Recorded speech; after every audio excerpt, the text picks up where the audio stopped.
thin impression plate, 24 gauge copper,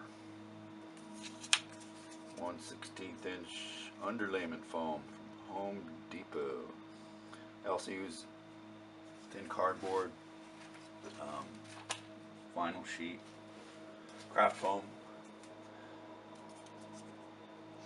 These can take quite a bit of pressure, but most of these small ones will work with this manual Pepe. I've added an extension on the handle to give it more leverage.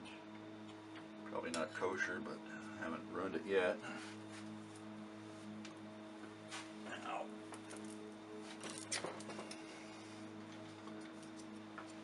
They can be a little bit hard to fill and work nicely.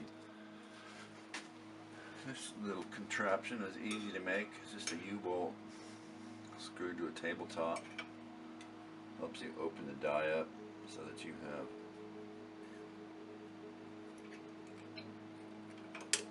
greater ability to align this piece.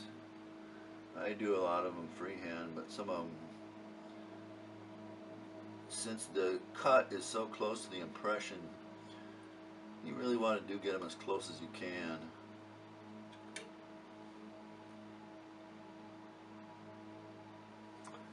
And there's a little press behind here, which I'll smack this out with.